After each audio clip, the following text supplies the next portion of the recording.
When I was about 5 years old, just before we ended up in Richmond, this little white boy used to have me put him around his little red wagon. I didn't have any toys. We were very, very poor.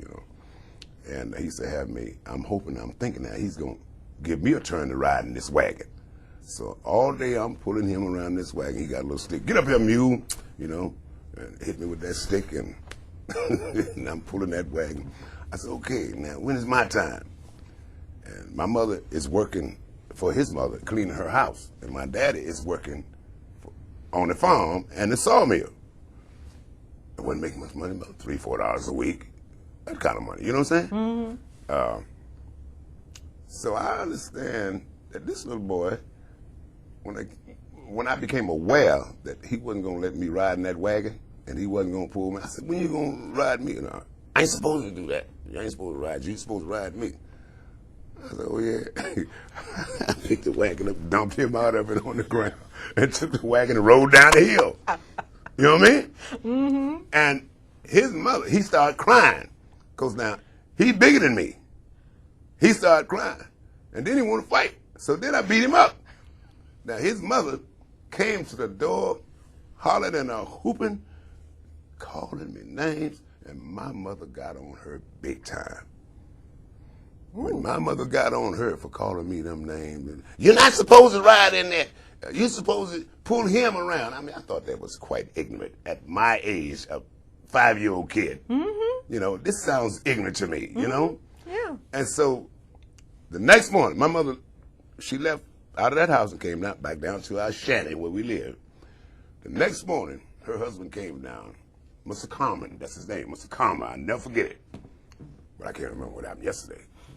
But he came down, I'll never forget it, with a long rifle. My daddy, my stepfather, was a blade man. He cut you. He came down with a long rifle, stood over the fence, said, I want you out of here right now. I said, okay. My daddy cussed him out. We was already getting our things together. And one of the guys that drove truck for Mr. Carmer was there, helped loading our stuff on the truck. He knew we had to leave there. Mm-hmm. And so daddy got a knife, the man got a gun. I'll never forget that. I was thinking, what are we going to do with that knife? This man got a gun, So finally, when we finished loading up, we got up out of there. But before that happened, that night, we had went over, after he got on work, we went over some friend's house. And, a little get together and talking about what happened during the day and all that. And on the way back in, coming down this long driveway, but mud and, and stuff, the car got stuck.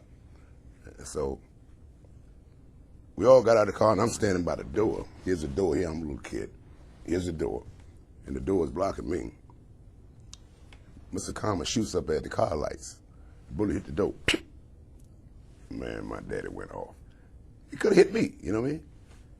And that's when the next morning, my daddy cussed him out that night, and then the next morning when he came down there with that rifle. So he had a lot of reason to put us out. Oh, yeah. Yeah. And after we got loaded up and everything, we got on out of there. The guy that was driving the truck, his name was David. He took us to McKinley, Virginia, to another farm.